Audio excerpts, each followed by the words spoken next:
It's time for our second day here at the Boston Major. Day one was Groups A and B, and now we venture into both C and D. I certainly do love the D. This is going to be big. I am Alex Machine Richardson, and I have got a lot of excitement flowing through my veins. It's freezing outside, and so we are, once again, going to play a whole lot of video games here in the hotel. Joining me on the desk for our second day here is, of course, Malini, Pyrian Flax, and Purge. Starting with you, Malini, Burgundy. I think this might be your color. Yeah. What do you think? You reckon you can rock that? You feeling fresh today? You tell me, dude. I mean, I think it looks kind of. We have got a lot of secret agent vibes coming from the Dota panel today. You guys look way more dapper than I do. I don't look dapper today. Secret agent in Q, just like yesterday. Oh yes, sorry, we did discuss this. Yeah, Ted. Yeah. We actually had some drawing games last night, and it turns out you are one of the best I could probably do that I've ever seen. Maybe we should do that button up. We were playing, what was it called? It's like Pictionary, but you pass it on. Telestrations. So this game, you get a word, you have to draw the word, and then the next person has to guess what it is, and then the next person draws based on that guess. But I thought I wasn't on the first panel this morning, so we stayed up a bit later than I would have liked. So I'm a little fatigued, but I'll be fine. You can be fine. Yeah. I'm fine. Just get some caffeine flowing through your veins. Yep. How do you take your coffee, Purge? Coffee's gross. I don't drink it. What? How do you play video games without caffeine? I don't know. Just sleep enough every night like normal people.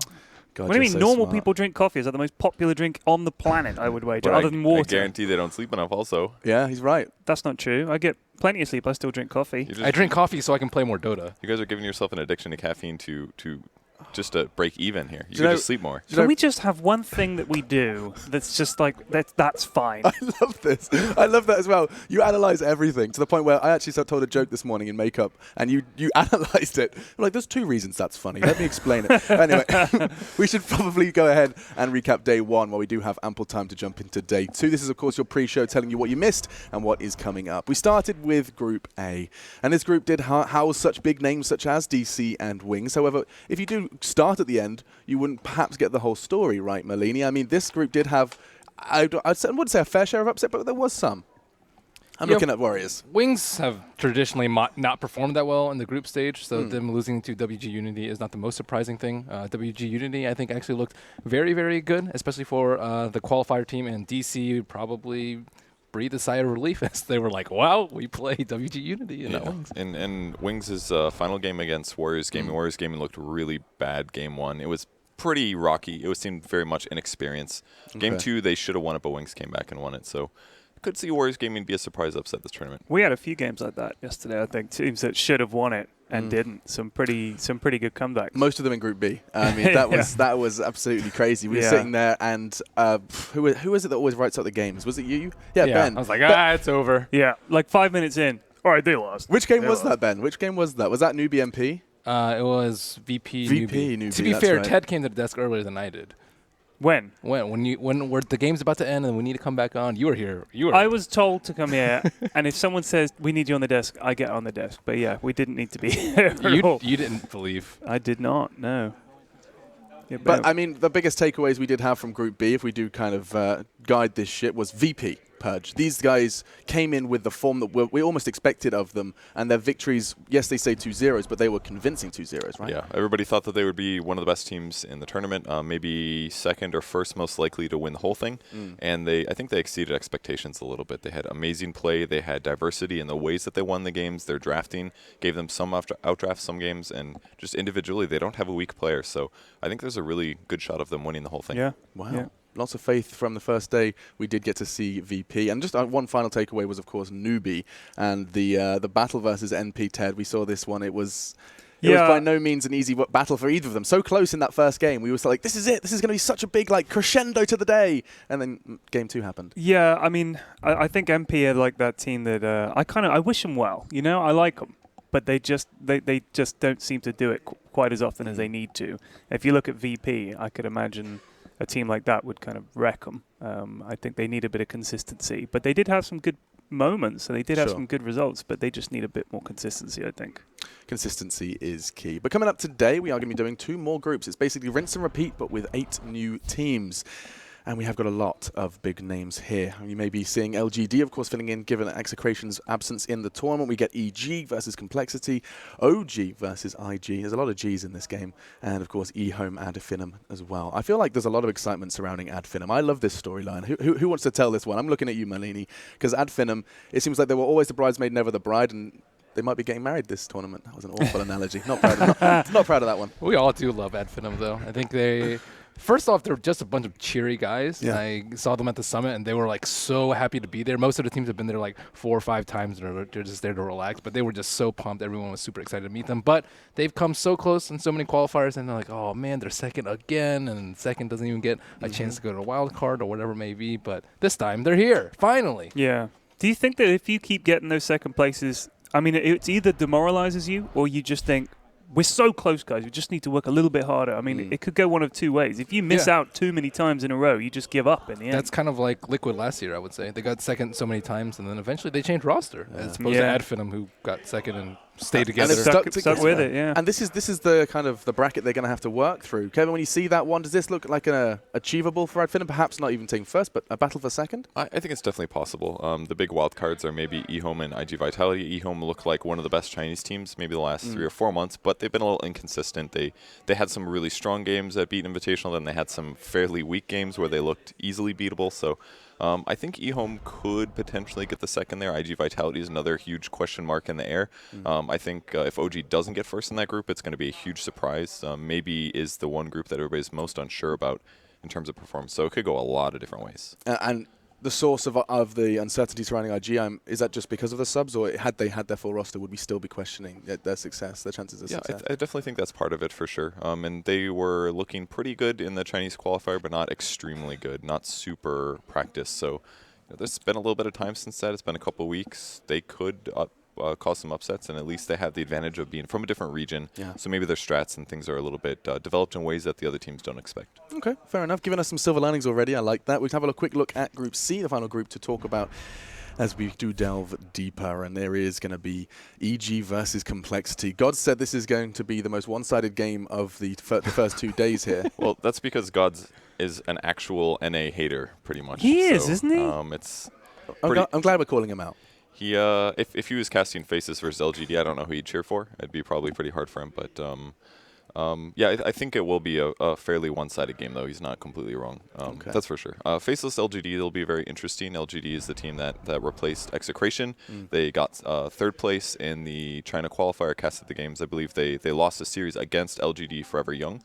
They're technically junior squad, even though their more developed talent are on their junior squad. So I'll be excited to see how they do, but I'm just glad Maybe's here because he's one of the best players in the world. It is going to be awesome. I'm glad you're talking about Faceless LGD because that is our first game, and we want to make sure we have plenty of time to talk about it. I've just realized I look like a waiter. Well, I didn't really think this through this morning. I do look like... Yeah, I look like I'm about to serve dinner. Well, first on the menu tonight is Faceless. We can go ahead and bring them up. Somehow I'm going to have to get changed halfway through this day.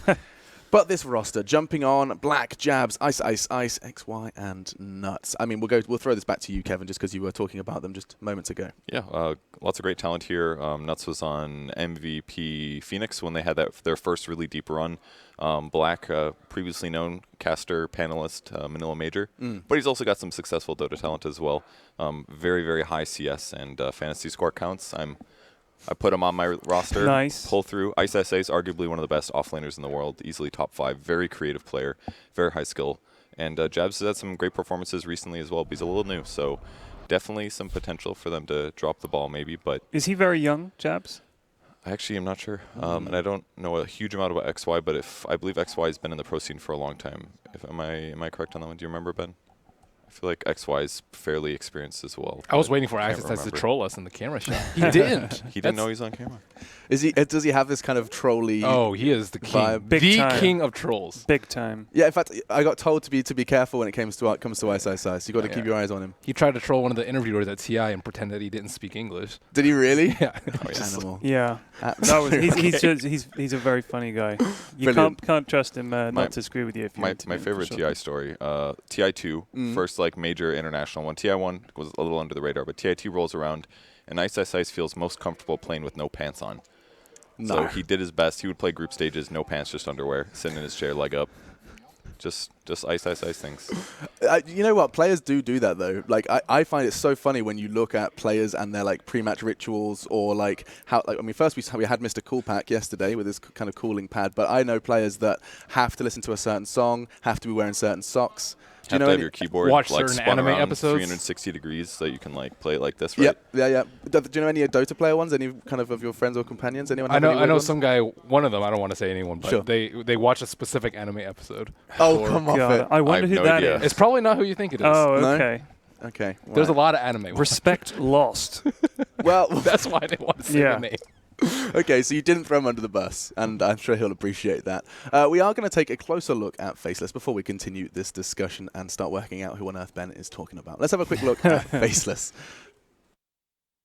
Hello everybody, welcome. We're gonna get to know Team Faceless. You guys are a new face on the scene here.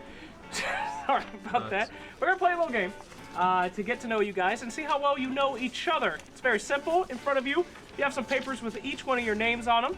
When I ask a question, I'll count to 3, and you'll hold up the name that is accurate for that question. Good. So, team bonding. Are you excited? Yeah, he is. He loves it. All right, here we go. Question number 1. In a game of Dota, who is most likely on your team to feed? Go ahead. No peeking, no looking. Yeah. Okay, we have one more. Tiebreaker. Okay. That's gonna be nuts. That's gonna be nuts. What? Is that accurate? Nuts? Not really. Yeah, okay. Not really. In your opinion. Okay. More emotional question for you. On this one, who is the most charming on the team? The most charming. Go ahead. Take your time. All right. For the ladies, right? Well, for anybody. Oh, for anybody. For anybody. Stop looking at mine. Like, Okay. No cheating. No cheating. Okay, good. Tiebreaker, here we go. Okay, that's nuts again. So, the most charming out of them all. That's pretty good, right? Is that one accurate? yeah, that's accurate for sure. Okay, good. Okay. Yeah, Who on the team is the biggest rager in pubs? Who on the team is the biggest rager in pubs? Easy. I actually don't know that, right? Okay. Oh, this one's a split one. Actually, you all said somebody different except for you two put Black. So Black, you barely lost that one. Why is that? Okay, like we play CS occasionally, and I'm like a big rager in CS, but not in Dota. So Not in Dota. So yeah, didn't clarify. but we were speaking about Dota. Ah, right. So obviously it jabs. Yeah, you're a very kind man in Dota, right? Yes. Only when we play CS, because when you get outplayed, you get mad. Of course. All right. Gentlemen, this is a difficult one. Which one of your fellow teammates would you trust with your sister on vacation? Your sister wants to take vacation with one of your teammates. Who would you trust? Can't put yourself, right? You cannot put yourself. No. This is one you cannot put yourself. Question and stuff.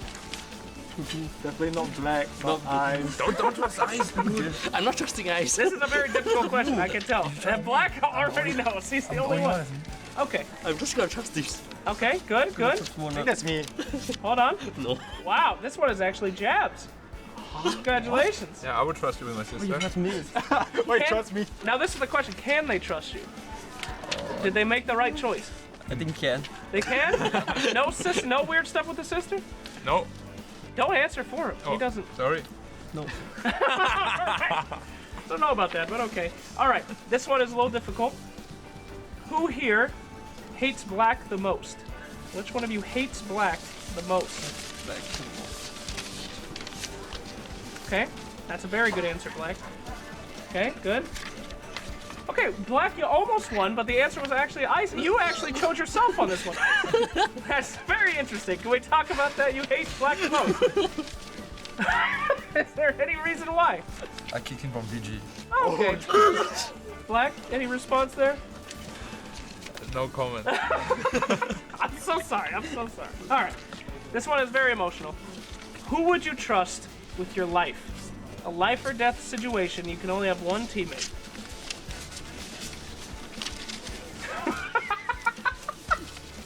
That's a good answer, Ice. That is a good answer. Okay?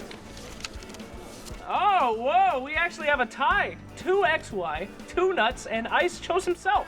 Which is very good. I mean, that's dependable. Ice, you got a tie break. Nuts or XY? Who's it gonna be? Your life is on the line. You have to trust them to save your life. Who is it gonna be? That's excellent. Jabs, that is not a tiebreaker. Nuts or XY? You don't have a choice. XY, okay, congratulations. Oh. Trusted with a life. Is that good? I don't know. It's too heavy. What, too heavy of a burden? Yeah. You chose incorrectly. I don't know is not a good answer to that question. All right, last one, guys, and then you're free to go. Which one of you is going to be the most responsible for winning you the Boston Major? Go ahead. You can choose yourself. You can choose anybody. Okay? Good, good, good. I think everyone No, well, you know. Oh, wow, we got another tie. Oh, wait. Okay, well, now we don't. You just lost your tie, and now the winner is Nuts. Congratulations, Nuts. The VIP as predicted by the team. Well, thank you very much, gentlemen. Thank you. And I feel like I know a lot more about you, right? Do you have any questions that you would like to ask each other, though? Give me one question that you would want to know the answer to. This is your chance. Now you get to know. Anybody? No, okay, that's you're out. Good. Anyone else? One question. One question. One question, Nuts. Did you want to know about Jets? What do you want to know? No, I want to know can't think of any now. Nope, not any. Okay, well, I guess we learned everything. What can you do? I'll do it then. The problem with our team is we know everything about each other. You know everything about each other. Yeah, it's like we shower together, Okay, that's good. we bathe together, That's beautiful, we actually. go to the gym together, we do swimming together, everything. Okay. Since you know everything about each other, which one of you is the gentlest lover? Last question. The gentlest lover. You've ripped yours up, Ice. You don't get to play anymore. Two ice. Okay. Well, I don't unique. I don't see. Jabs. That's you again, Nuts. Congratulations. All right, well, Everything is nuts. this team actually truly does know everything about each other. Thank you I think I guys should have been mean for though. giving us a peek. You? I'm so gentle. You? God, no. No. Okay, anyway, He has experience.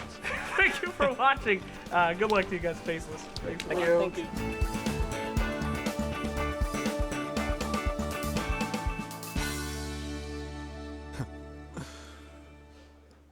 I feel like we learned an awful lot about Faceless there. That was Slacks hanging out with the team. Always fantastic to see.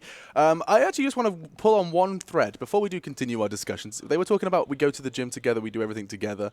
Is this something that's kind of going over all of esports? I know this has been a recent fad in some other games, but are Dota players starting to realize the benefits of physical activities outside of game as well? God, yeah, they all seem to be going to the gym. Yeah, it's like DC, I think Blitz says they all go to the gym all the time. It's like, yeah, all these teams seem to be getting all buff and everything. It's just become a good thing. It's better than sitting down all day. You know why? It's because there's roster swaps. So you get one team that starts working out together. They spread 5 ways, and it infects every other team. Oh, I like it. It's a good theory. But yeah, it does seem like people are hitting the gym and realizing that you've clear body, clear mind, good games.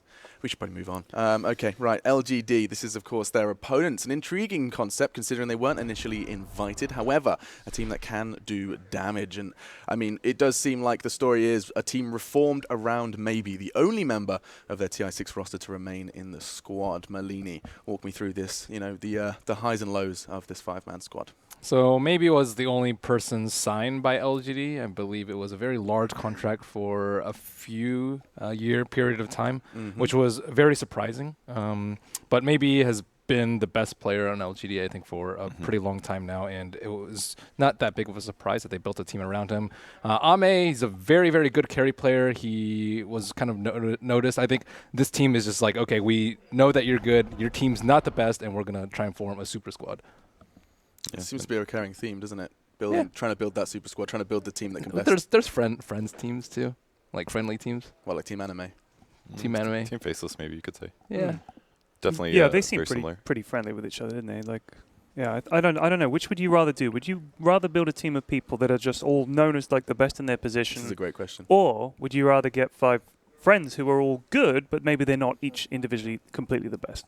I'd probably do the second one unless it was almost TI time. Then I would grab the All-Stars. Because if you're like, if you got like 2 months to go, it's time to grab top talent just to get the best performance you can. Do you not think there is an actual benefit to having? You know, oh yeah, but it takes months. Okay. If TI is about to slam down, you gotta commit to some good players. Okay. Interesting. There isn't a correlation between, you know, working as a unit, having a good positive relationship and success. Surely there is. It's all around playing until they get frustrated playing with each other and or losing or not improving fast enough. And that's, once you get past that point, it's better to have friends. If you're still before that point, it's better to have top tier players that won't be pissed at each other too fast. I haven't heard you weigh into this one, Ben. Have you got anything to say? I can see the benefits. You can see. Yeah. I just thought it was funny. He's like, it's better to have friends. That's like a soundboard. It's a soundboard right now. Like, Friends are good. I like Friends. We've had like Winter with these like self-reflective existential statements, and we've just got kind of soundboards. He does it in one sentence too. He does. He's Can you? good at I really that. wish I could remember them though. There's like 4 life lessons I've had from Winter already. Was one of his, if you do not master your rage will become your master, or was that I don't think that was him. a movie? I think that's like that's definitely not him. That sounds like that it. up. It does sound, honestly, that's close to what Winter's been spouting over these last couple of days in rehearsals. But okay, we have been given a featured matchup. We chose to take this to the mid lane. Actually, it was Kevin. It was your choice to do so. Is this just getting locked into maybe, perhaps? I mean, you have to be. He's probably the player that's most talked about in the entire scene, at least in terms of individual skill. Obviously, you have like Sumail Miracle, players like that to compare him to, but you know, every single time LGD goes to a tournament, they get really far in the actual tournament. So I think this is going to be the big one, especially because Jabs has also been performing very well in his lane. I don't know if you caught on the last screen, but the most played hero played 9% of the time. He's extremely varied in hero pool as well. So I just can't wait to see him play. I'm really glad he got into the tournament. So having that deep hero pool, is that not something we can say for Jabs? Is there not not enough tape on Jabs? We just don't know that much about it. He plays like, I'm looking at this thing, has played 3 games with Tinker, and we don't really know that much else about it. I assume he plays most of the standard mid heroes, but he's played a lot of pubs, but his competitive He looks list is jolly just- young. Yeah. He does look jolly young. Did They you say seem not happy. enough tape? Yeah, not enough I tape. like that. That's good. What's that a reference to? I don't know. I guess they say that in football? professional sports, yeah. I mean, my guess Not would be, enough like tape. there's not enough tape, where they send tapes off to Yeah. like the amateurs. Not enough tape on this one, coach. Do you reckon? It's a gamble. In regular sports, they have the money to pay people to actually make videos, but we just have to use websites because We have to use too Slack. busy. Yeah. Or Slacks. It's been real bad. It's one or the It other. doesn't work well. You get videos like that last one, you're like, okay, but does this tell me anything about I strategy? think I Sure. learned something. What did you learn? I learned. Did you learn that Slacks needs to wear longer shirts? I That's what I learned. There aren't shirts long enough. You need to stitch several shirts together into a kind of a sheet and then Right. cloak him in that. the behemoth. He's a big guy. Yeah. Purge prediction. Let's jump in. Let's start working our way down. God, I don't know, man. Do predictions even matter in this day and age? It's tough. LGD has a 5-man squad. They didn't roster swap, unlike a lot of the other Chinese teams. I think I'm going to go with them, but I'm not super confident. I'm not feeling it. You haven't got. I'm a Yeah, little there's not unsure. one team name that just pops to the top. Of And your I head. want Faceless to get second, so I'm down for them losing here because fantasy. Okay, fantasy. It's always fantasy with this guy. What about you, Ted? Do you want to try and just give it a jab? I haven't watched either team, Mhm. but I've seen Ice and Black play plenty of times, Absolutely. so I'm going to pick them. Okay, ice, baby. What about you, Melanie? I'll go with LGD. I think Ame and maybe are really, really good, and hopefully they were preparing even though they didn't expect to come here. The months. Sometimes they're like, oh man, we didn't qualify. That is a good. That is a good Yeah, point. I'm not. actually. I don't know. Like a lot of the teams just disband after not That's a qualifying. good point. Maybe they So, took vacations. Damn. That's my. I don't know if they've actually played a lot. They were on the beach, they were ready for a holiday, and then bam, they got the call. We need you in Boston. Pack your bags. You're Yeah, going we're to Boston. on the next plane. All But right. sometimes that can sort of, you haven't had time to think about it. You just go and perform, maybe. On the Who bright knows? side, maybe they were practicing against their other team that was going to Boston. So true. training partner. It's the benefit of LFY. having 2 squads under one house is that you always have somebody to practice against. So maybe they were playing. That's true. The younger squads tend to not disband as much. In China at least, like the IG Vitality CDEC youth, like they stick together for a pretty long time. It seems. Kind of nurturing, getting better and better. We have been having a great time here because it means that I have to do a prediction, and every time I go with Ted, it doesn't work. It doesn't Do go it, well. homie. Yeah, Come on. Should we do it? Should This we is a bond? safe bet. I think Yeah. we could. Yeah. All right. I'm going with Faceless. In The this one. English choose Faceless. We'll do it. We'll There go. We'll go for the 50-50. What do I these like guys that. know? Well, what I like as well is that whenever we do this and we get a 50-50 split, the social media predictions are like the furthest away from 50-50. We have like 80-20 splits from Twitter and Twitch, which is awesome. If you haven't done it before, start throwing your predictions over on Twitter, because we do get to bring up this awesome. Yeah, okay, it's not that bad. Twitch is saying 66-34, giving LGD a little less. We're on the side of the people, so we've gone for the popular vote. Uh-oh. It's starting to narrow. Let's not talk about popular vote. No. I'm still triggered. 62 for them. Okay, right. Well, the draft is coming up, and it does seem like you guys aren't too certain as to how this one does go down. We talked about maybe having a deep hero pool, and I always think this is really interesting when we credit players for having a deep hero pool. We talk about wings and their unpredictable nature as a team, but even players having an unpredictable hero pool. Now, where does this come from? Is this someone who's just willing to innovate?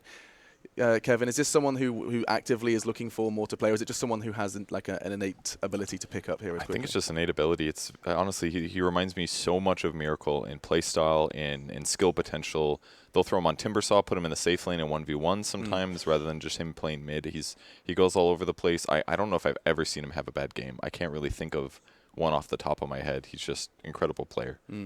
And consistent as well. Yeah. I always think it's really, really fun debate to have, and I haven't done this with you yet, Ben.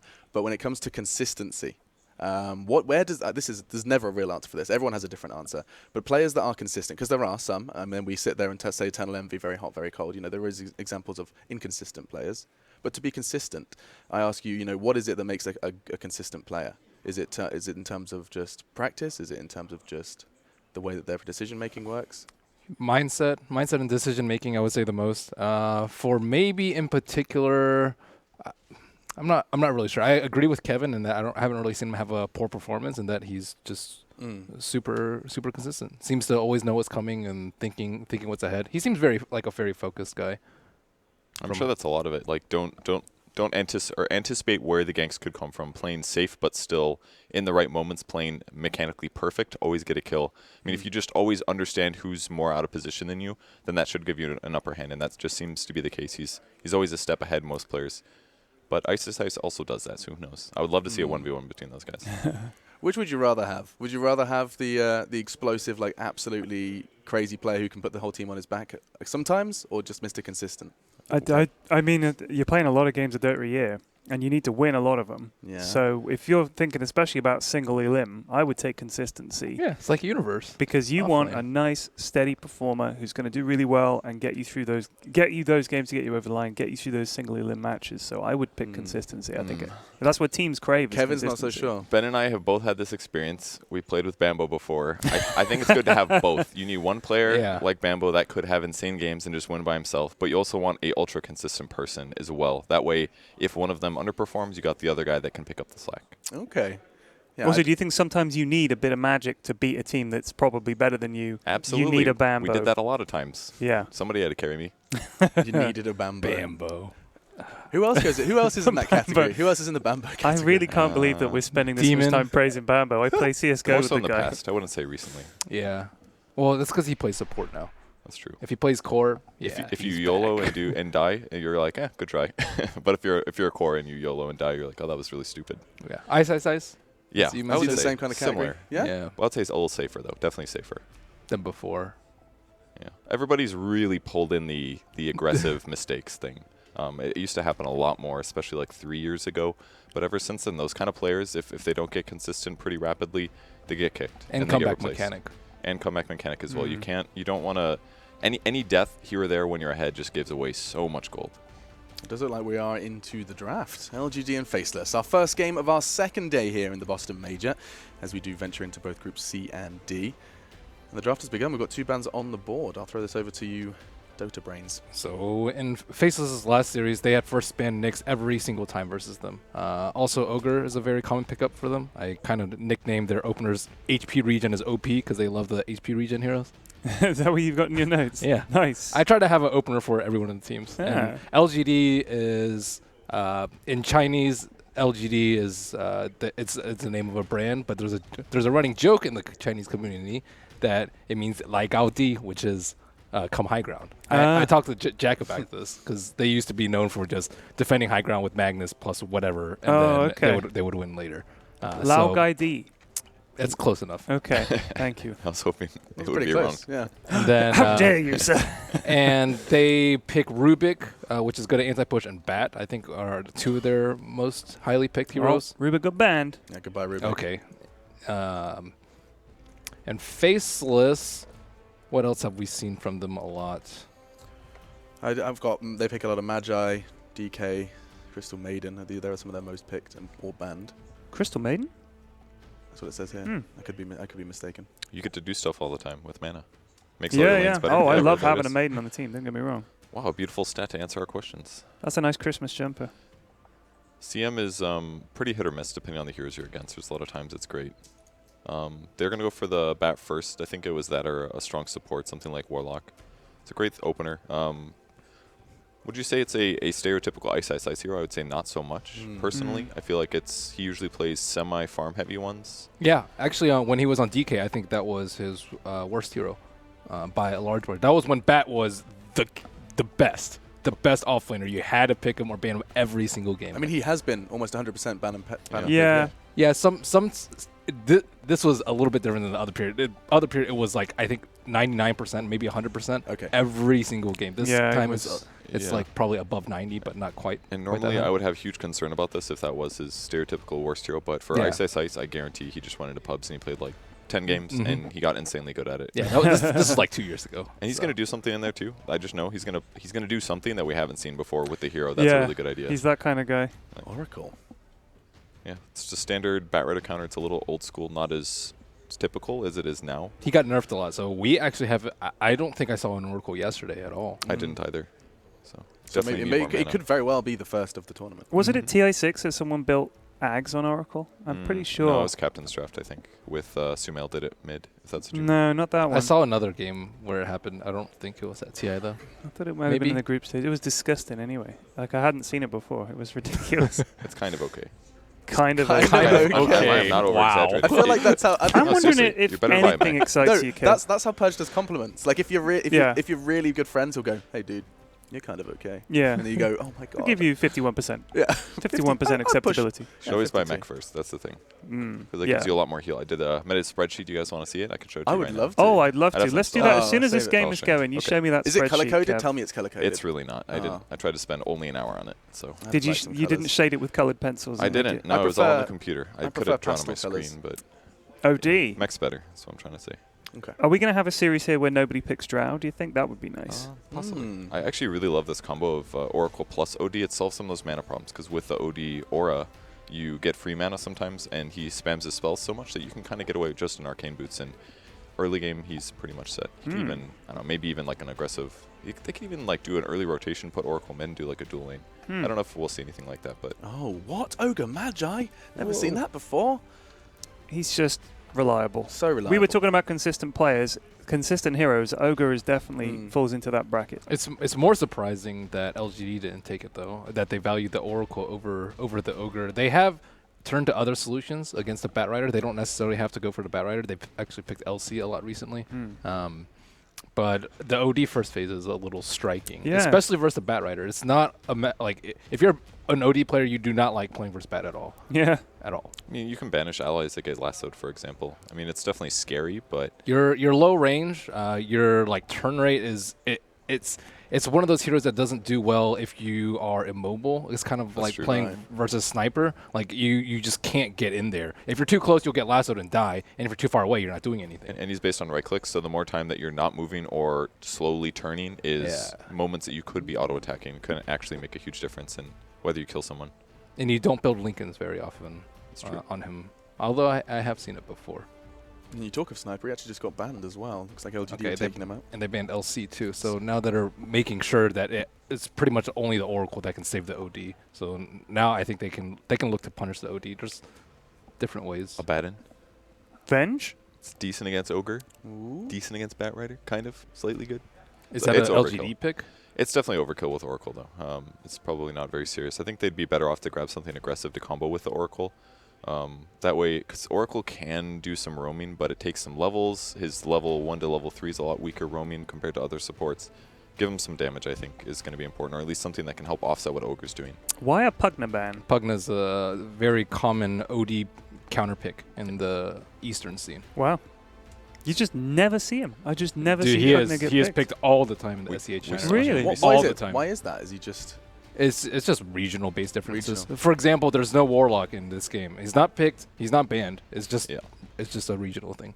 And we saw how influential a Warlock can be just yesterday. Yeah. Exactly. God. But sometimes it's just different. And we won't really see the consensus on what's better until we get a little bit into the actual main event. And usually there's like little metas that develop just in one tournament alone. That's why it's so much fun to watch from beginning of the tournament all the way to the end to see those ideas colliding. Like we could see on the last day, LGD or a Chinese presence picking Warlock because they've seen... Or banning it. Right. Absolutely. Awesome. Oh, that's fun. And then now... let's see. LGD, they need a safe lane versus the Bat Rider too. We've seen a lot of Lifestealer, but that's not more their style. I would say Slark is probably way more likely. And Ame likes it a lot. Slardar, they don't have that much physical damage right now, but it is a very reliable off-lane stunner. He's been good. I think Slardar's been a really good pick for some of the teams we've seen so far. I think the fact that his spells are low cooldown and he sort of darts in and out, breaks fights up and initiates, and with the minus armor, I think he's been probably one of the best heroes that people have been picking. You said no Ranger, I'm sorry. Okay. You get it. Well, Ranger that coming sucks. in for Faceless. More and more. It is. I mean, it feels like, if there hasn't been a game where we haven't seen a Bat, a Drow, or a Magi, and there's all three now on Faceless. I think the reason they picked Drow here is because with the Slardar pick, they know that the offlane is... I mean, it could be a support, obviously, but the general thought is if it's Slardar offlane, I can pick a weaker tri-lane. And Drow Ranger is definitely something that can be exploited in that way. They covered themselves slightly with the Ogre. Now with the Drow, they should, unless they pick another carry or another offlane to fit with the Slardar Oracle, it should cover Faceless here. So whose draft do you like more at the moment, Kev? Do you think the Faceless Voids... Faceless draft, is kind of... It's pretty straightforward, isn't it? It's very similar to the drafts we've seen so far. I think both drafts have lots of rotation potential in terms of what their lanes are right now. So I would say they're on pretty equal footing. I think it's way too early to call. Ooh, Ricky. Maybe I could make an assumption now. And I'm not going to. Someone else want to? No, I'm just kidding. An assumption about Faceless' next pick? About the Ricky, Ricky. Ricky's harass potential is definitely very strong. Yeah. He can just show up at random lanes. That's definitely effective. Good against Drow Ranger early game as well, just because she can't really shut down your pressure. And I don't think Ogre is going to be able to do a good job at that either. So Ricky +1 dual lane plus Ricky roaming could be pretty effective. Okay. Interesting. Oh, and with OD, if he shows up mid and OD gets a banish off on somebody, set up the smoke cloud. Yeah. That's pretty good gank potential. I like the Riki because it can contest the Drow Ranger lane. Just Slaughter alone is just going to get destroyed. Yeah. Pretty much any two supports plus Drow Ranger will be able to deal with it. But with the Riki, you can actually contest the pulls constantly. So another Drow Medusa from Faceless. Black likes Medusa a lot. It's not the first Medusa we've seen. No. Drow Medusa is very, very common. There's only a few teams that pick it just Medusa by itself. I think EG is one of them. But because her base damage is bad, isn't it? Like it's Medusa. terrible. So if you get the Drow, suddenly it becomes scary. Yeah, really good. And now... they have a slightly good counter with OD, though, because his ultimate lowers mana no matter what now. Mm-hmm. That's a pretty big hit to her survivability. Pure damage is arguably not as good as Raw, I would say, against Dusa. I can't remember. But the mana steal is... The int steal is really, really that's good. A fantastic yeah, point. that's really big. Yeah, OD not bad against Dusa. Is that a Wyvern ban? Yeah, that is... We've seen that once. We've seen that picked once. And what was that countering perk? It was an anti-drow. Anti-drow. It was anti-drow. So maybe...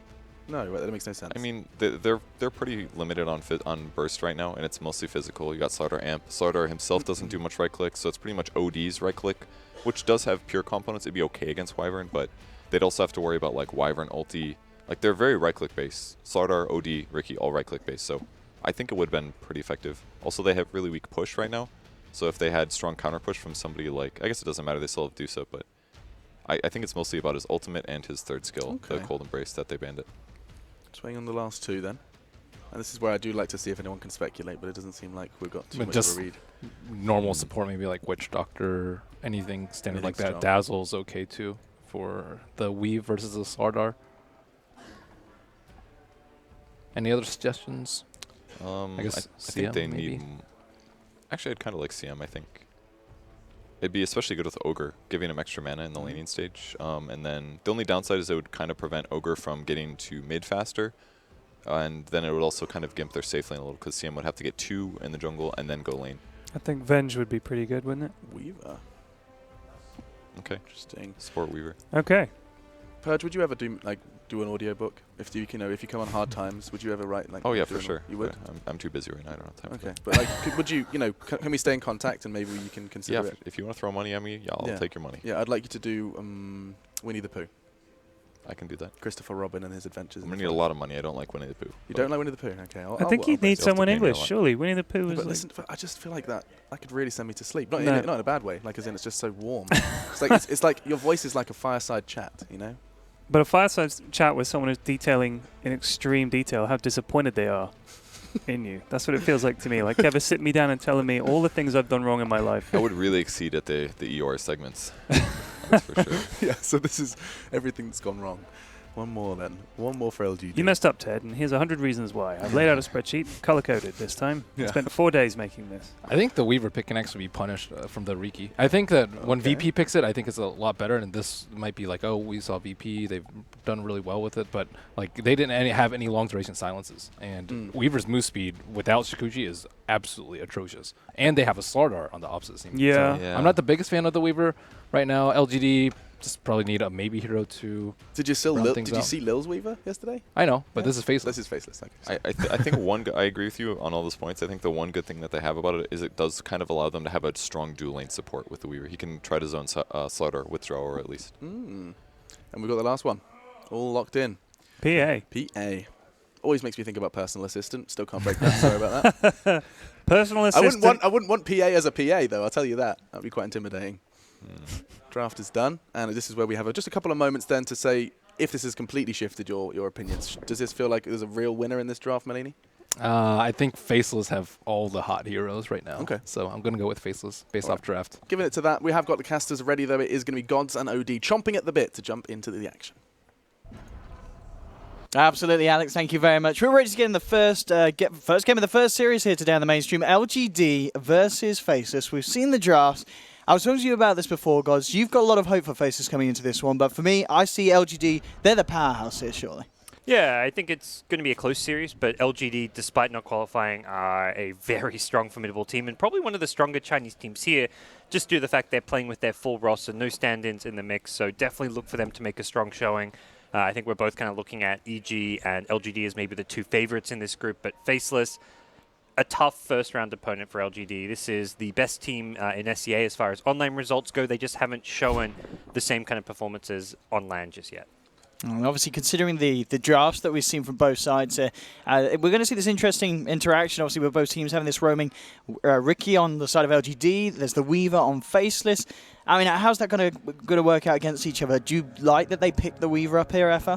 I think it's good. It's always going to be very strong when you've got the Drow Ranger because the hero gets so much physical damage with the Gemini attack and the Swarm with the minus armor. You get that casual Blightstone that we see as XY starting item. So he's got Blightstone with a Dust. He's looking to be able to counterplay the Riki of XZ, maybe follow him around a bit.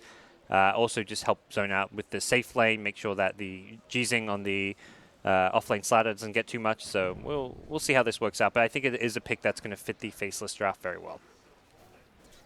At the moment, eyes on the mid lane. We are going to see, obviously, with the sentry down there prepared. XZ will get the quick D-ward there. So LGD already going to have some pretty good control of this mid lane. And for the time being, looks like Jabs is going to be left on their own because up top, that's where Faceless are looking for a bit of action by the looks of it. And trying to surround Shazing, but he's straight out with the TP and back to the tower as well to make sure he can keep himself in lane. Has the salve and the regen ready for that kind of play. But this mid lane could get a bit tricky for Jabs in the early stages. Yeah, unfortunately his block was not as good as maybe, so the first creep wave was something that he couldn't get any last hits on, but that's going to improve as the lane does start to push out fairly soon. It looks like Riki recognizes there's not a whole lot he can do, and similar to the Slider being zoned out, he wants to make sure that Ice on Batrider gets zoned out, so he's already rotated down bottom to help prevent the Bat from getting that level 2. Stopping back at level 2 is always a big win as far as the safe lane supports go. As you said, he does have to be very, very careful with XZ. Nipping at his heels here. But Ice. He got the level 2 though, so he managed to leech just enough from that last melee creep dying. That Ice will be happy to able to fall back to the jungle, play some stacks. But Ice is not the kind of offlaner to go, oh, I've got my level 2, let's go jungle now. He always loves to mess with supports, keep them busy. He doesn't even mind like dying once or twice in the lane if he's getting XP and farm and keeping the supports busy. he always sees that kind of thing as a win for himself and his team. It looks like he's going to hang around bottom as well, try and get that 2-minute room potentially, but XZ also has that in mind as well as he hangs around, and with the backup of Victoria, we'll make sure that XZ's able to take that, and Ice unable to claim the bounty rune. Back towards the mid lane as it continues. I think Jab's starting to catch up a bit thanks to the fact that XZ's attention has been down bottom on the leaving this mid lane as a pure 1v1. Looking like the offlane going a bit better for LGD. Slatter managed to get a side pull off, which denied some farm and XP from the Drow Ranger, and also got the lane pushed to his tower. So suddenly we see Slatter getting some CS, uncontested. He's also hit level 3 now, so I think that's definitely maybe some mistakes coming out from Faceless, considering how many heroes they have up in this top lane. To let Slatter get that side pull off and get the creep wave to his tower is something you've got to prevent from happening. So Faceless going to have to make a move, and they are looking to go on the Slatter now. Going to make a bit of a go into Jijing here. He's already sprinting away, as the Crush as well if they get too close, but Black he's couldn't too get a right speedy. click off. Yeah, he needed that one ice arrow. He just couldn't quite get in range, and Slatter using the sprint to escape. So overall, these 3 lanes, would you say it's slightly favouring LGD here in these first 3 minutes? I think the offlane's going slightly better for them, and then looking at the cores, you've got PA well ahead of the Drow and CS, and mid lane being won by the OD as well, thanks to some early help from the Riki. But Jebs, now that he's level 4, has a couple points in Mystic Snake. We're seeing him start to harass pretty well onto the OD. OD's having a rougher time now that the Mystic Snake has been leveled up.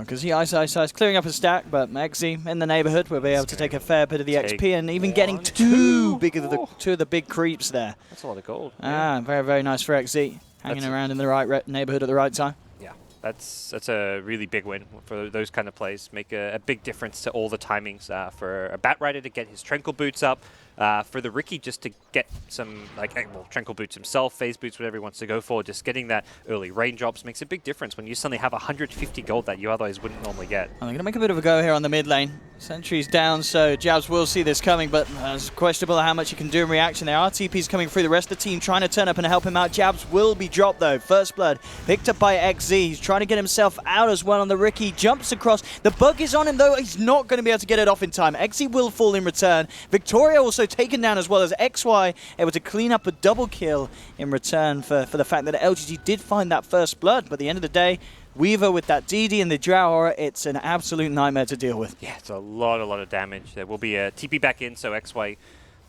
gets the bottle back to Jabs, but that was a nice turnaround from the Riki, but ultimately it's still a small win for LGD because they get the first blood gold, and it's the carry maybe who doesn't, he doesn't die, he doesn't get the first blood either, but he stays alive in the mid lane while the Deucer goes down, so I think it's still an exchange that LGD get the smallest edge out of, but very much a kind of a null exchange since LGD also had to commit 4 heroes there.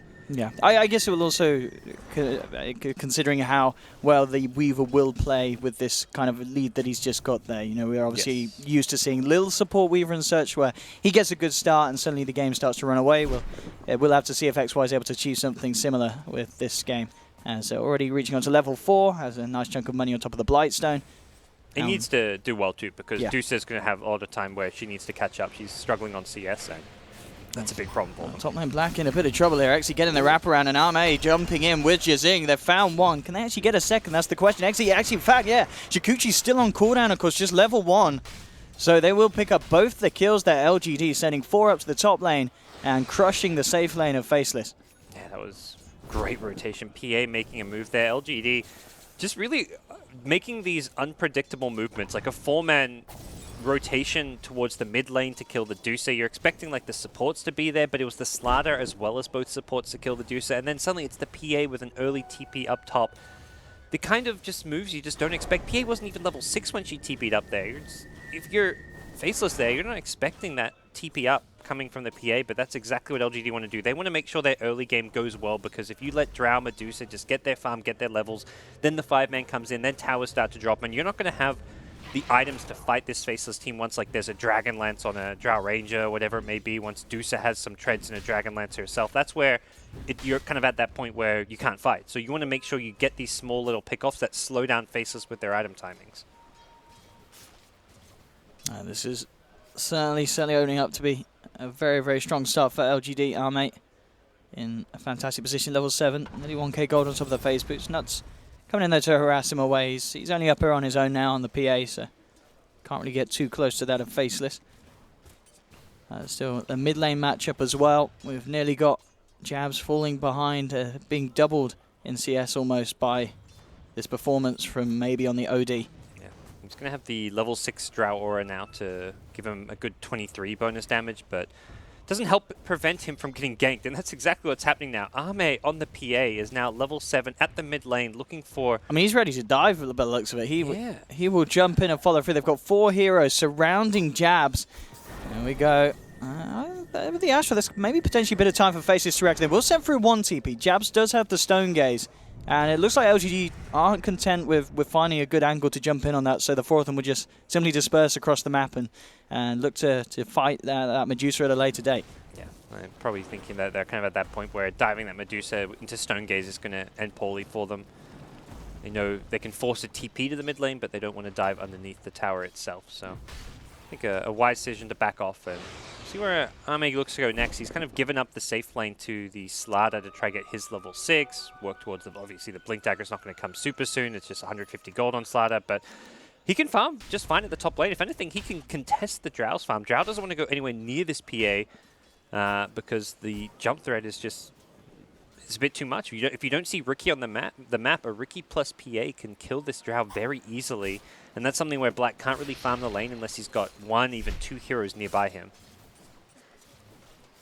Yeah, Ame getting, as you said, just all the space and having all the dominance in that top lane that he needs. Bottom lane, XZ and Jijing, they've got their eyes onto Ice. A lot of ways they can catch them themselves. I mean, if maybe he's able to come in and set up with an Astro, there's potential for a kill here, maybe. With the Invis rune, being able to close the gap very nicely. That's going to allow Jijing to come in with the follow-up crush. Have they got the damage to bring him down, though? The Firefly ending, that'll do it. Beautiful timing there from LGD, realizing that the Firefly was coming to the end, striking at the opportune moment, and taking down Ice. Yeah, really, really well played. And God, LGD have to be feeling really good about their early game. Maybe is working on a Midas, it looks like. He picks up a casual Gloves of Haste, doesn't buy the treads. He's thinking Midas time. That's not normally an item you buy as a mid against a Drow strat, but with a start like this, he's feeling it right now. It's only a 1,500 net worth lead, but you normally expect the Drow Ranger team to have a stronger laning stage than this. Deuce is meant to be a hero in the mid lane who doesn't really die to much and should reliably get farm, but Jabs just has been forced back into the jungle. He can't lane against the OD right now, and this is a big concern for Faceless. Down bottom, XY coming to interrupt this, but they've got eyes on him here, and XY is in a lot of trouble. He's taken down for that play. Ice has come in with the lasso, trying to do something about Jijing, who's desperately getting himself away with the stick charges in the backup of Victoria. Jijing should be fine. Oh boy, he messes up. He goes back into the Firefly. Bit of a misplay there from the Slardar, costing him his life. LGD are making sure that they could try and find the favorable chair, but Ice, he seems to be outplaying them. He's got a double kill. Arme's falling low as well in the Firefly. Will jump across and finally finish off Ice. But a little bit of a mess there from LGD as they lose 2 heroes' lives in the attempt to take down Ice. Yeah, they should have lost 0, I want to say. That was definitely the Slardar did not need to die. He was out of the fire, he walked back in, he died without using, I guess he was just trying to get off and amplify damage. You can kind of understand where it's like, oh, I survived. Let's help my team out. That's very strange. Knowing that the Bat Rider can't right-click me, but yeah, he still got Firefly there. It was, yeah, a bit of chaotic play coming out from LGD and kind of the panic set in, but all in all, nice money going Ice's way, who now has drums, tranquils, and the magic wand. Not trying to rush the Blink Dagger. I think he realizes the early game hasn't gone all too well, so he needs to keep making space, doing plays like he just did. I mean, in kind of scenarios like that, the drums build, it makes it even easier to pull that kind of stuff off. Oh yeah, if he had drums already there, it would have been fantastic. He gets the extra movement speed, he gets the extra stats. Mid lane, they're going to go on the Deucer, but doesn't look like, there we go, force some TP cooldowns, and then you're happy. Ogre is actually going to make the full commitment towards his TP mid, but he's got no mana. He can't really offer a whole lot here. XY does now have the medallion done, so we'll see how he's able to get some kind of good positions to make ganks on this Weaver. He's not quite hitting level 6 though, so it's still a little bit risky to look for those plays like we just saw him down on the bottom lane getting caught out. He has to be careful still. Top lane, XZ, he's the one to have his eyes on Black, and he does have Victoria and also the Slardar. They can't just in the neighborhood. They can't just run at him with the creeps there. Otherwise, immediately you'll see the Drow Ranger backing off. So they've got to clear out the creeps, then make the move. They have dewarded Faceless up here, so they can get into that jungle undetected, and they know that. But we'll see a sentry ward around this lane. So once they get vision of where XE's standing, they may find out that the Riki is there. Just kind of hugging close to the creep wave here, trying to find that final bit of XP to tip him over the edge to get that time lapse on. But indeed, LGD very much looking to fight here. Nuts will show himself. Yeah, he'll scout him out, and that sentry ward will see the Riki as well. Puts down, there we go, sentry on both sides. Now he's going to make it going onto the Ogre. With the amplified damage, as tanky as he is, he's still almost certainly going to melt. That Astral will finish him off. Ult from the Riki here as they hold their position in the midst of it all, but they're looking to surround the Slardar. Jijing will be taken down in return. Jabs is actually going to be able to find XZ as well as he turns up to the fight to back up the rest of his side of Faceless. And they will take the trade there, 2 for 1. And again, it's LGD looking to try and make these plays, but it's costing them much more than they're getting out of it. Yeah, they're trying to be efficient and not bring like a 5-man row. If you 5-man top lane there and Faceless just dodge you, you're wasting your time. So they only had 4 up there, and because that Faceless like, you got 4 heroes, we're going to bring 5. We're going to bring a numbers advantage, and good luck trying to fight all 5 of us. The drums pick up on Ice Ice Ice, allowed them to chase and easily win the fight there with the 2-for-1 exchange. But it's still not the biggest loss for LGD because of the fact that PA was in the mid lane farming towards that Desolator while it's going on. So as we see, they see us and they do attempt this diving, but immediately, TP's coming in from Jabs on the Medusa, Black's on the east, and also towards the west, Ice Ice Ice is making his way over. They get the kill. Riki ult at this stage, absolutely minimal damage, nothing that they need to worry about. And with the sentries down, because even when they placed that sentry, they didn't deward it. So potentially, if he dewarded that, the Riki would have survived. Meanwhile, mid lane back in the current game, they're making a go onto the PA. False promises there. He'll jump away. He should take a fair chunk of damage, and indeed he does. It's very, very close. But it was enough Victoria to keep Amaya alive there. Yeah, I think the biggest thing that Faceless did really well at that top lane was Black's positioning. He was off to the right there. The Slardar was trying to go on him, but then got cold arrowed, got gusted back, got kited really nicely. Black was in the best possible position and was just out of range of LGD to get on top of him. Ideally, they want to be getting a like crush and an amp damage on him with the Riki follow-up. Then Faceless could have been in trouble there. But as it stands, Faceless then transition into a mid-tier 1 tower. And that's a nice little objective for them. But these fights are about to get very difficult with the PA having the Desolator now. The burst potential is something they're going to have to start respecting. Again, XZ just getting intel across the map for the team. Yeah. This is where it's a bit unexpected to see the Midas pick up from Maybe, because this is the pushes, the 5-man from Faceless is really starting to begin. We see them take the mid tier 1. Now they're already at bottom. But I think their plan for LGD is we're going to trade towers and try play more towards the late game. Maybe he's got to 4-stuff with the Midas, so it's not like he's underfarmed and lacking a core item. And 15 minutes having... Normally, the alternative is you'd have like treads and a 4-stuff. So having a brown boots, 4-stuff, and a Midas is A-okay for him. I can see mid lane. LGD may be ready to make a jump. They have got the full 5-man around. Jijing does have the Blink Dagger complete on Slardar. Yeah, we'll see what the plan's going to be. Phantom Assassin is heading towards that bottom jungle, maybe thinking he can find Ice Ice Ice on the bat before he gets a Blink Dagger. Forcing Ame forward, but as it is just nighttime, can't quite get the vision of the bat. And at Faceless, of course, spawning out all these movements as well. Yep. So see what Black looks to get. He's got the casual mode mask. He's one of the few players that still builds Mask of Madness. He really likes the item, but against the PA Slardar, it may be something he forgoes. You might want the extra armor from the Helmet of the Dominator. He probably also just wants to get the faster Hurricane Pike, since the Force Staff effect is going to be very useful against both Slardar as well as the PA, even the Riki getting out of the smoke cloud. So I think there's a good chance he just rushes the Hurricane Pike here. Similarly, maybe an item that Jabs even wants to go on his Medusa. For now, just staying on the Phase Yasha. But as they've got the Desolator, they want to make use of it. They're going to smoke up not just the Desolator, the Blink on the Slardar you mentioned. They're trying to make some play. I think that was slightly in range of Faceless' Hobbs ward there towards the mid lane. So I think they're aware of this. Faceless are going right towards it. I believe they saw the edge of the smoke, so they know that something's going down. They're heading straight towards the pit. Ice Ice Ice chucking in the flame break, and LGD have got to get themselves the hell out of there. They do not want to commit to this Roshan with Faceless in the neighborhood. LGD lucky that Victoria was out of position to scout the smoke gank, and alert the heroes in Roshan that, hey, Faceless are right there. If not for the Oracle coming late to the Roche party, that would have been like 2 easy kills for Faceless. Nice jumping forward. Bit of a missed time there with the Astral and the Blink, and LGD kind of falling into disarray around this fight, backing off. Not wanting to get too close. And, okay. Well, XZ's made quick work off. He does Shikuchi up to the high ground, but they have a sentry there ready and waiting for him, and a quick crit from Arme will finish off the old bug. So now they've got the numbers advantage, so LGD looking to move back into the pit now. Faceless will continue to play around with them. They're going to have XZ back in the game in 15 seconds. That was really, I want to say unfortunate for the Weaver. That looks like a really bad play, but he had a sentry there. If you're Shikuching into your own sentry, you see that the dire sentry there? Yeah, you feel that area is covered. You know there's no Radiant sentry where that is, but there's 2 Radiant sentries, one just out of range to the north and one just out of range to the east of that dire sentry that covered his entire entrance there. So it was really unfortunate for XY. That was like a totally acceptable play to make. It just so happened that the sentry positioning favored LGD. And now this has kind of rotated into this defense down on the bottom lane where LGD were prodding and poking.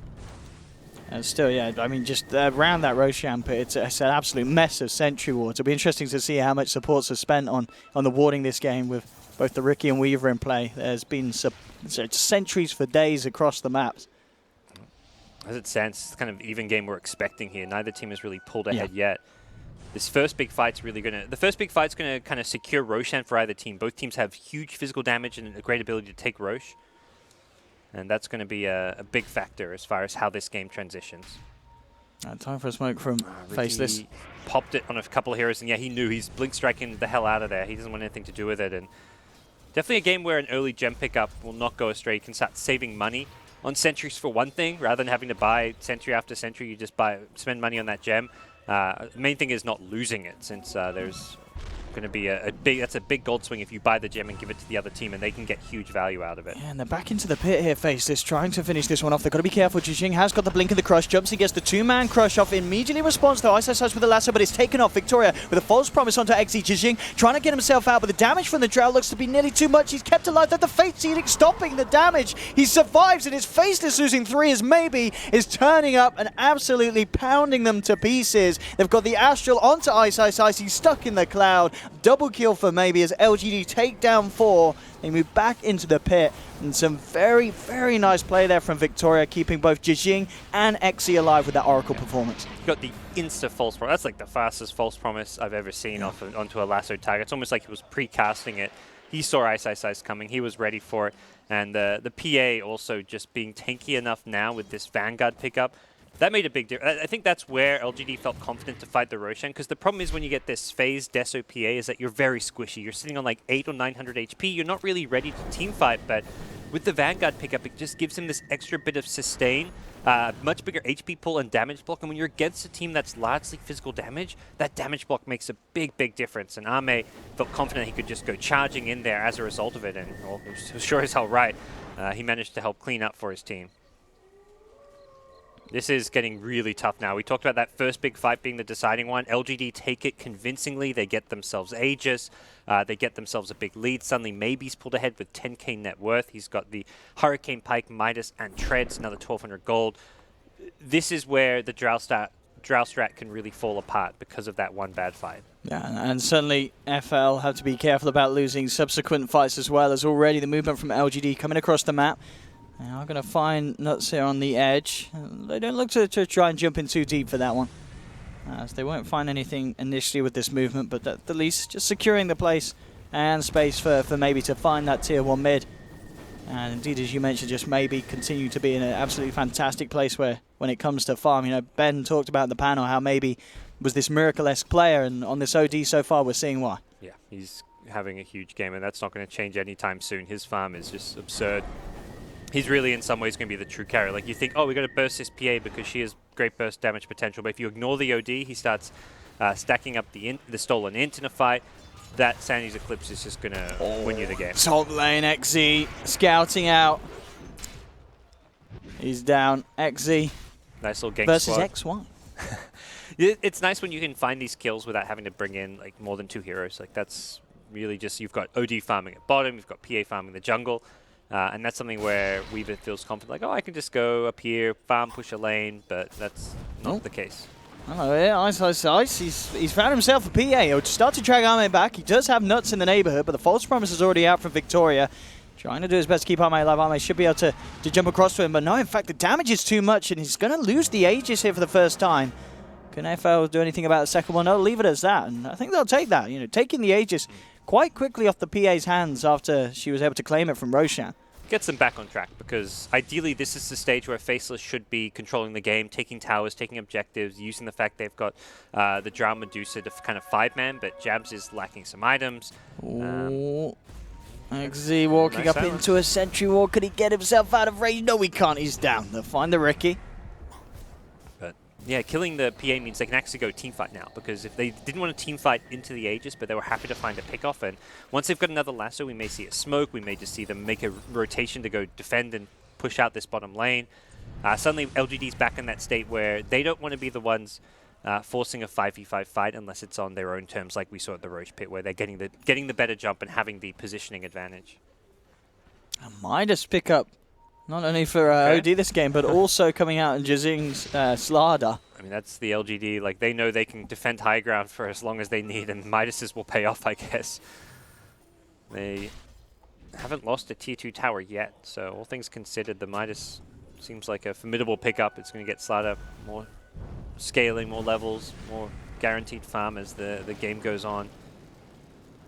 And it doesn't feel like LGD under a huge amount of pressure. Nice Ice that coming in with a bit of an ambitious blink just to clear the wave, and immediately LGD pounced on him in return. That was a bit of a strange blink forward there from Ice. Yep. Misplay from him, and those kind of kills you don't want to be giving up, because as soon as you lose a Batrider like that, suddenly the call in the team comms is pretty much, all right, fall back and farm. Like, you can't make any moves as a team once you lose that key initiating hero. Like, if you lose an Ogre or something, you're thinking, well, we can still find a pick-off. You can be aggressive on the map, but losing a Bat means there's zero play. You have your carries, you just sit there and right-click heroes, but you have no playmaking and pick-off potential. So your only real call now is to fall back and farm, and that's where LGD will take advantage, push out lanes, and just really buy time to get their carries even more farm, get them more online. Ame's got 2.7k gold. We'll see where he looks to go, whether he gets the Abyssal Blade or even goes back for like a BKB. Yeah, picks up the Basher. Yeah. I mean, Deso straight into Abyssal, it's super aggressive, and it's absolutely nasty. Yep. If he gets the lockdown, he'll almost certainly get the kill every time. We've almost got a Shivers complete on Maybe's OD. 24 minutes in. Yeah, and that's the armor he gets from this is going to help so much against the Drow Deucer strat. Getting that 15 armor as well as the attack speed slow for the enemy, that really gives him almost like unlimited survivability in these fights. It's going to get absurd how hard he is to kill for Faceless. As we can see, a bit of a creep skip from the Weaver, making it very hard for LGD to push on this bottom lane. So we'll force them to back up. And whilst this is happening, there's free space in the mid lane, where Black was able to find a bit of farm. So at the end of the day, that sort of trade at time and space pays off for Faceless. I think one of the big reasons they're getting these Midases on LGD's side is because they recognize they can't, even with this lead of theirs, they can't really go end the game because they have very bad wave push. Slada and PA, neither hero really pushes waves at all. That's one of the downsides of PA. Despite us seeing a lot of PA in this tournament, normally it's paired with a mid hero that pushes waves quite well. OD is okay, but not great. The Astral, of course, able to clear a wave decently in the early to mid game, but come late game, you're kind of faster off just right-clicking down a wave, so you're not really much better than a PA. And that's really one of the big limitations of maybe LGD's drafts, is they're forced to play for late game. But that's LGD in their comfort zone, typically. So we'll see whether or not Faceless can try and punish that, or alternatively, it feels like they need to just match the farm. They're going to have to go late game with Drow right now. It's not the end of the world. We're seeing teams get better and better at scaling with Drow Ranger, the itemization, the play around the Drow. It's no longer this, oh, you've got to win the game by 30 minutes, push all the towers, or you lose kind of thing. You've got a Deucer, you've got a Drow. Deucer, one of the best late game carries out there. So by no means are Faceless like, oh, we're going late game, our strats failed. They're probably just thinking, this is the plan B. Let's start playing the farming efficiency game rather than trying to team fight. Ooh, maybe he just waltzes in with the Shiva's Guard, and that spooks Jabs. Yep. Immediately stone gazing and backing off. And now at this point as well, you've got look towards Ricky, who's also finished off a Diffusal Blade. XZ is going to be a little bit of a nightmare as well for these cores on Faceless. If he can get like a Manta style farm up as well, he's going to be a good hero to be able to burn down Jabs' mana pool on that Medusa as this game goes on. And LGD are going to look to force things in this middle lane. I think recognizing that there's just some key items missing on the Faceless side to really fight. There are also key spells. The Stone Gaze being used, of course, means that's really the big team fight ultimate of Faceless. With no Stone Gaze, they're like, sweet, let's go. This is really a good time to take a free tower. Then they fall back and defend the tower. That's why. He has been spotted out here. That Astral, yeah, beautifully done there by maybe the Astral caught him mid-time-lapse animation. He was trying to get his way out of there, XY, but the bug goes splat and maybe just continues to have this pretty much flawless game. 4-0-5, insane level of farm here to have it 27 minutes in. And well, mid lane LGD making sure the pain doesn't stop for Faceless. A quick jump in.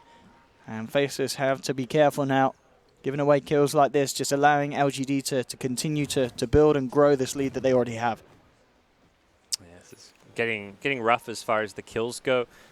It's not totally all over, as mentioned. Faceless are looking to just play for that late game. They'll be able to defend their high ground pretty well with the Medusa on the front lines with Stone Gaze. Ice once he gets a 4-star, he's getting picked off though for now. He needs that 4-star. XZ jumping in. By the 4-star. Jishing is had there the money to back up. Yeah, the Firefly gave him the money for it, but didn't manage to buy it in time. Oh, maybe Black's turning it around though. Yeah, he should be able to get Jishing actually by the oh no, the smoke screen. Oh. JK, don't have detection though for Black. Black will be able to Shadow Blade as well. Jabs going for the Stone Gaze, TP out. He will make it. Luckily no dagger bash in time. I saw the PA TPing in the dagger flag. I'm like, if that bashes, that's like the unluckiest Medusa you'll ever see, but gets out of there. It's still, yeah, a major OD problem. And OD's very good against Medusa in late game because Medusa takes a long time to kill. She's very tanky, but for an OD, that's just more and more into steal. And when you're stealing it, you're taking away the mana pool of Medusa, so there's less mana to use for the shield. So as much as Medusa can scale into the late game, OD is ahead on farm and is a somewhat head-to-head counter in that carry matchup. So it's going to be very tough for Medusa here. Probably need almost like a BKB at some point, which is never an item a Medusa really wants to build. Yeah, but as you said, just potentially when you've got to think about building against the OD. And it's going to get nasty. Yep. Silver's edge is being worked on by Black. He's pretty much got the money for it as well, just 50 gold. Oh, he's got it for the ultimate orb done as well. Yeah, nice. It gives him an ability to fight into the PA now. And also maybe take advantage of PA not having a BKB, so you can burst. Army's going to be very squishy if they go on him first with the Silver Edge, but that's where LGD have the better save. The False Promise has time and time again been one of the stronger tools on their side. Victoria has really won them the team fights when he's needed to. And I believe that the False Promise should also get rid of that break effect, so if you use it after the Silver Edge, break is gone and suddenly PA's got the evasion back, has the blur, and then life gets a lot easier for Arme not to die.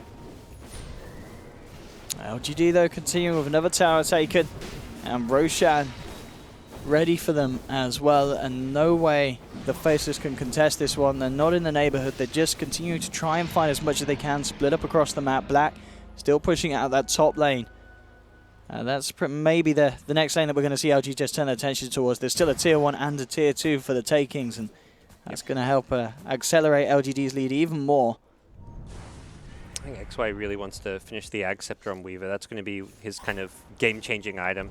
He's got the Ogre Club. I just don't see a BKB really making that big a difference, as much as it's a nice item against an OD. So he's getting a good grab here on Arme. See if they've got the damage to bring him down. They'll have to do it twice, of course. He's already down to half health, but Victoria's there in the neighborhood. And as we're seeing, just doesn't even need the False Promise. Yeah.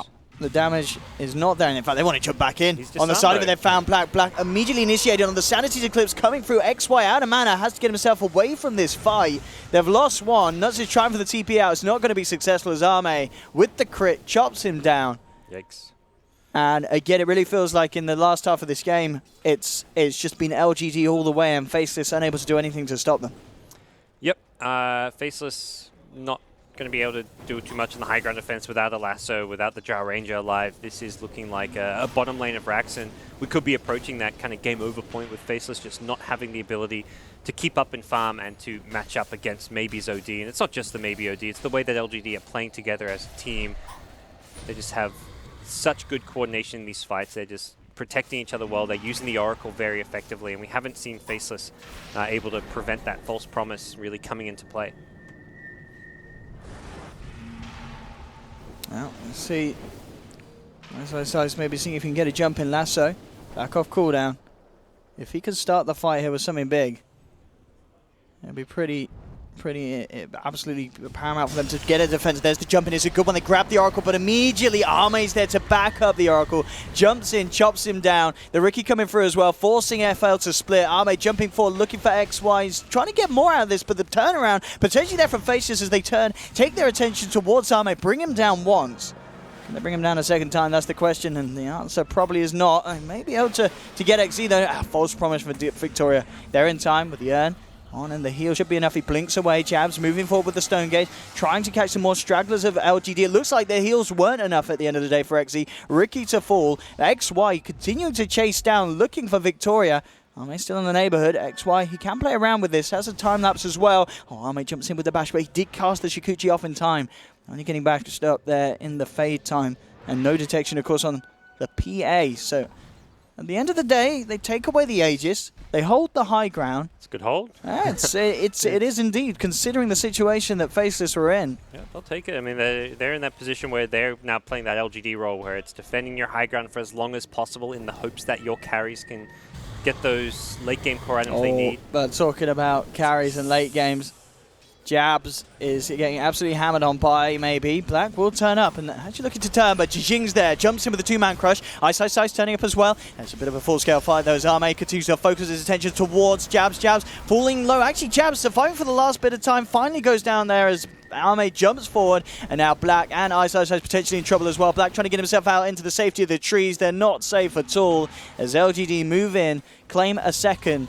And this time, in this trade, it's back to business for LGD. They lose nothing, and they take down both the two late-game cores of FL.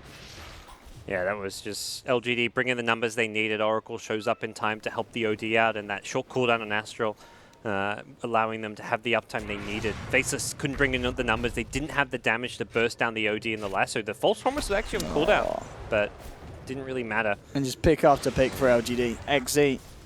I mean, this man's Riki performance, just the vision that he's been giving and the setup potential he's opened up for Jijing has been absolutely perfect this game. It's been such a great pick for LGD. The Riki, like you say, the vision, the scouting that he's brought to the table. Both teams have been buying tons of sentries, but it's also, that's a dent to the economy of Faceless. Part of the reason why a lot of their heroes, like the Ogre sitting on 1,300 net worth, is because of how many sentries he has to buy. Weaver hasn't been able to finish an item either, so suddenly LGD, this time around, they will break through the high ground. They will get the melee racks in. They need something big here, Faceless. And it's going to be so hard as well. Maybe he's just picked up a full AC. He's got so much armor. Yeah, that's absolutely absurd. He recognizes the threat. The only way he dies is physical damage. Jijing following through again. XZ's jumping. They get the two-man crush. Jabs will move forward with the Stone Gaze. LGD back up for the time being. They get a good discuss onto XZ. I'll take down one. Arme chucking in the daggers again. Will blink forward onto Nuts. Jijing again coming in on the top with a two-man crush. Ice will have the lasso onto maybe, but Victoria's there with the false promise, saving him. Ice taken down. It's a painful trip back to base. It's Faceless again, losing 3. They will be back up again by the looks of it for one more fight, but they've already lost the full set of racks up top. It looks like they will lose the mid one as well. And potentially one more fight in it for them, but not if they lose the Medusa like this. They immediately jump in for Jijing. Arme, the Sanity's Eclipse from maybe, hammering down onto Faceless' heads. Yeah, Jabs just could never finish his core items. He ends the game with 4k gold, but he has Lincoln's Yasha at 35 minutes in. That's not going to cut it. Obviously, he could have had like the Manta style or something, like the parts of the Skadi to work on, but LGD got too far ahead. They hit their timings. They won that first big fight. I mean, this game, yes. that fight around the Roche. Yeah, that first Roche fight is the one fight that you look at as far as where this game was decided. I think Faceless already had a weaker early game than they were hoping for based on their draft. You want things to go a bit smoother than that, but you're still in a position where you can make your overall playstyle and your strategy work. You can hit that timing with Drow Medusa if you get that first Roshan. You've got to win that fight, and it just didn't work out for them. They had the blink on the Batrider, but Victoria was ready with the Oracle. They were just so ready to counterplay Faceless at the Roshan pit that LGD won that big fight, and then from there they just snowballed out of control. Absolutely, just very, very impressive performance, and just all 5 really of LGD just working together perfectly as a team. They all had their strong points. It really was a team effort from not just the cores but also the supports. We saw consistently just Ying and XZ moving around the map, finding those jumps. Victoria's Oracle play, I mean, this is a player that I haven't had the pleasure of watching, but his Oracle performance was fantastic. He was saving every single time. Yeah, his Oracle play was always there to help his team out. XZ always scanning. Like, it's almost like the two carries we talked about, maybe and Ame, like they did their job. Neither of them died the whole game, but the other three players were, like, if anything, the stand-up players setting them up for success. So great stuff all around from LGD. Absolutely. And, well, we'll be able to bring the panel in. What do you guys think? LGD looking pretty hot here in Game 1. Yeah, certainly pretty hot. It's nice. It's keeping us warm here in Boston. But I do want to, I mean, do you really think it was one fight? You were talking about that fight around Roshan. Is that it? Is that where you felt like the game was decided for it in you two? I mean, what do you reckon about that? It was the deciding fight. I think was? from there was a couple other big fights that happened after it where there was maybe some small hope for Faceless. Also, the landing stage could have been better for them, but I think that Roche fight, giving an Aegis away like that just decides way too much. Yeah, it's especially with the draft that Faceless were running. You know, with a drown such, it's incredibly painful. You lose one fight like that, and the momentum that you need at that stage of the game, 20 minutes in, it's very hard to bring back, and especially against a team that's as formidable as LGD, they're not going to let you do that. Awesome. Thank you very much, Owen and Gods. We'll be back with you for our second game. Now, to talk a little further about that, to expand upon that, and to hopefully give you guys the highs and lows, I've got myself, Malini, Pyrian Flax, and Purge. All right. All right. Do we start with that point that they've made? I mean, Purge, I saw you nodding as they were kind of listing that off, that one fight around the pit. The determining factor, or perhaps not so much? It was definitely a factor, but I felt like there was a pretty much commanding lead from LGD for the whole game. Okay. And it was something that Ben pointed out.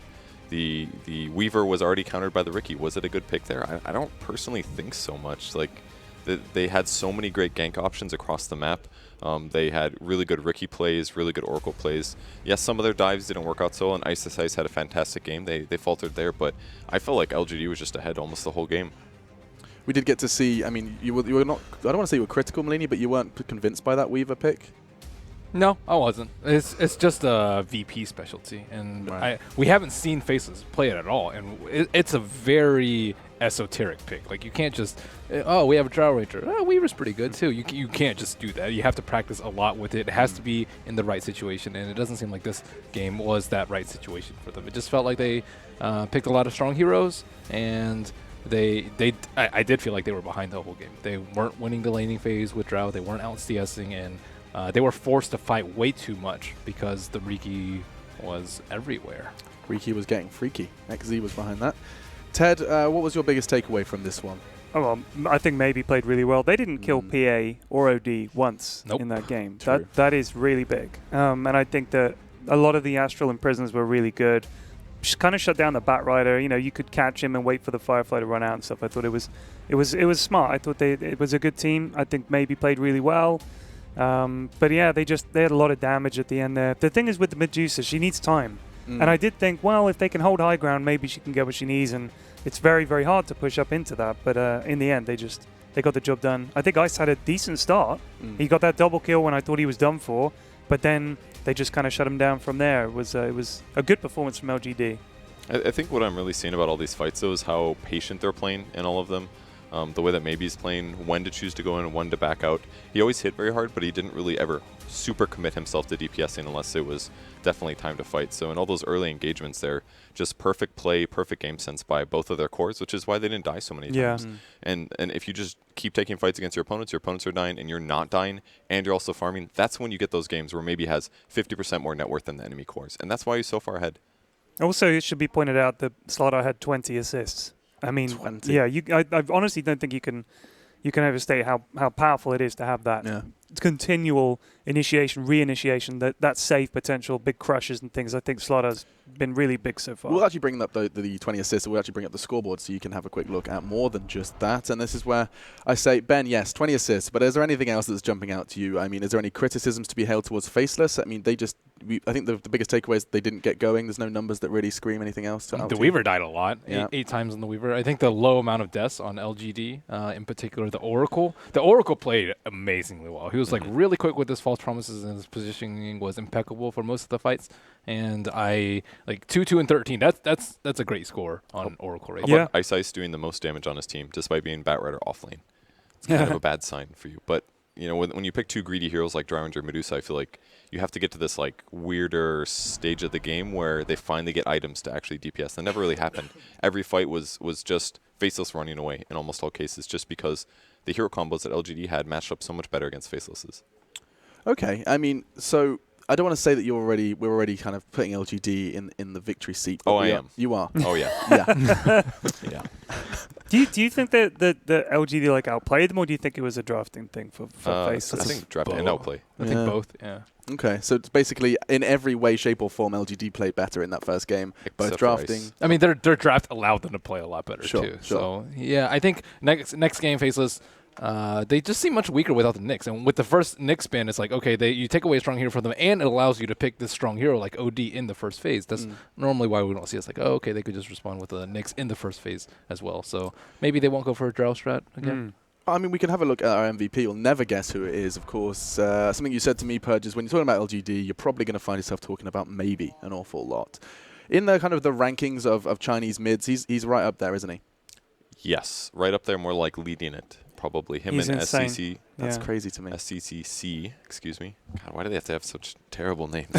he is relentless in the way that he plays OD though. Like his uptime on just right clicking people with Arcane Orb is really, really high. Like he doesn't back off that much. If you like his damage done, I think was the highest of anyone, but you can see it in his playstyle. He doesn't back off. He knows when he can push all the time. He had 700 GPM. 700. 700. You almost never break like the 600 range unless you're on a really farm heavy hero, and OD is not a super farm heavy hero. He's got some ability to do it. He got a Midas, but that is impressive farm. Yeah. And he still played great in the fights. He's really a huge threat. Yeah, leading the way in farm and damage. Yeah, that's something else. Yeah, the 17,000 damage for him, and just beneath him, I think it was, PA with 13. So still head and shoulders above the rest in multiple categories, and we find ourselves again talking about the maybe story. I was looking at them after the game. It looked like they had lost from judging by their faces. I was thinking the same. It Yeah, was like, it's like literally, they lost. I thought they'd cut to the wrong team because it said like LGD wins, and they're sitting there like. You know, well, if they have one thing to talk about, it's why did Ice own them so bad in the first 10 minutes? And that's got to be a scary thing because, okay, they had a draft win, but what if they didn't have a super draft win? Maybe it wasn't a super draft win, but they didn't have the draft win, and Ice does that again next game. That could be a loss instead. So that's actually something you got to be concerned about because some of those miscommunications there when they tried to kill him with 4 heroes and lost 2 in the meantime. That's a huge threat. The slaughter was going to live, but then he actually got blocked for just a fraction of a second by the Oracle. And it was like a little unfortunate. It was like, maybe he would live there, but I still don't think maybe going back in was a great decision. But it was a mind game one. It's one of those times where you're like, okay, he's going to follow me back, so I'm going to cut back and stun him. And Ice just kept going. Yeah, he just like, ran in the fire. This is stupid. And then he was like, wait a minute, I'm burning. And he turned around and Oracle was like, oh, excuse me. No, excuse me. No, excuse me. And it was like, yeah, he's dead. I didn't know Oracle had a voice like that. That's nice. I like that. He doesn't. He doesn't. I can't do the Oracle It's more voice. like Slacks. Yeah. Slacks, Oracle. A little abrasive. Lovable. Well, lovable but abrasive. we can move away from Slacks and his dulcet tones and come to social media because you guys have relentlessly been throwing questions at us and some of them have been brilliant. We'll have a quick look at what you guys have got for us today. It's going to be Higswart. He says, do you think we will see more than 100 heroes picked this major? I'll take it. Yeah, I'll say no. Just I would because say no, yeah. There's not enough we games. saw 100 at TI, but TI there's a lot more games because of the format, and I think 90 even might be pushing it. Do you think it's also the meta is kind of a bit more settled? Whereas at TI it felt like it was still, they were still finding its feet and there were still maybe a few random. The mid tier is less settled. The top tier I think is more settled. Yes, Yeah. I would agree. I mean, Definitely. this is what's so interesting is that you saw so many different heroes picked at TI. The patch hasn't really changed, and yet teams or players have seemed to have found things that work for them a lot more. There's more trends already we're identifying here at the Boston Major. Yep. Wouldn't you say, Ben? I mean, we've already. I mean, these drafts you've been sitting there watching all of them, and you can see already that there is a bit more predictability. Would you say here in Boston than there was in TI? Definitely, I especially really, amongst regions. I don't necessarily. I mean, okay, the regional areas are definitely more separated, but I would say that I haven't really been ultra surprised by a draft yet. At least there's been lots of staples like, oh, you're doing Warlock plus AoE nukes, or you're doing Drow Ranger plus ranged hero strats. You're doing minus armor strats. There's more pre-built decks, but I don't think we're seeing anything too new. But then, do we then resurface the conversation we had in the pre-show actually of day one, where we talked about the fact that, given the way that the format works, is if you do have aces up your sleeves, if you have innovated and you have got a draft that you want to throw out, you save that bad boy for singular limb. Oh yeah. You don't want to show too much. Right. I was talking to Notel, and he said the thing is, yeah, if you win the games, it's great and everything, but no one's going home. You do get another shot, and you don't want to show anything. You definitely don't want to show anything. What about this, though? Because I think seeding is personally important. A lot of people are on different opinions, but if you get first seed, first team you play is a 4th seed, then the next team you play is a 3 seed or a 2 seed, whereas if you're 3 or 2 seed, you have to play a 3 seed or a 2 seed, and then you have to play probably a 1 seed.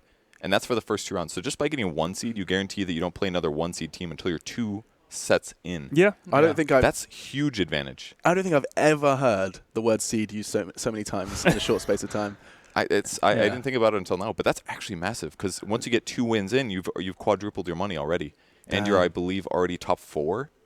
Huge first seed is good. You do not save strats. It's also because we think like the first seed is way better than the second seed. Like it's not like, okay, 8 teams are kind of close, so you would say 1 and 2 seed are kind of equal. Yeah. But it's the top 4 teams are way better than the rest of the 12. Like I guess, BP, but OG, another part of it etc. is if you think you're the best team in your group and you're not going to need to show any of your strats, you can just we'll just beat them That's the straight devil's up. advocate. yes, I like that. but you could lose those best of 3. It happened at TI. OG got knocked low. Liquid got knocked low. I mean, not expecting it. The argument would be is you start by playing safe, and if you're already 1-0 up in the series, you keep playing safe. Yeah, it's double elim in the GSL. So Yeah. This is awesome. I love this question. It's a great one. Thank you so much for that. I think we have a second one as well. I wonder if we can summon that. One more question from the community. It's coming in from Luke. He says, will Shadow Fiend He's get already picked? been picked. Also, Machine is handsome. Oh, Luke. Shadow Fiend's not handsome, Hey. that's for sure. Shadow Fiend was He's already been picked? Yeah. He already has. So yes is the answer to your question. There you go. yeah, Slightly quicker of a response. good than job, that. Machine. Yes and yes. You got it. Yes and no. Yes and ouch. That hurts. There's a Ted. question mark then. Yes and question. Oh, it is a mark. question. Machine is handsome? No, I'm afraid not. No. My mum says I'm handsome.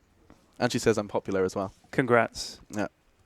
Anyway, look at that awkward silence. I'm going to let you guys stew in it for a bit. I was thinking about what my mom's told me. I was like, my mom's never told me I'm popular. She's told me I'm handsome though. I was She, thinking, yeah, she always does, yeah. well, surely My handsome boy. Yeah. she's not looking at your Twitter followers because I doubt she has Twitter. Is it your Facebook friends? That's what No, parents are on right now. I My think. mum actually has installed Twitter because I wasn't up telling her what I was doing. Okay. And so now she literally she WhatsApps me or messages me and she just goes like, "Oh, Alex, I see you're in LA." I'm like, "Oh yeah, I am, Mum. Yeah, I should have probably told you that." And she's like, "Oh, how was that coffee you had this morning?" She just keeps like getting updates from my Twitter feed. I really should be a better You son. should block her. That would be fun.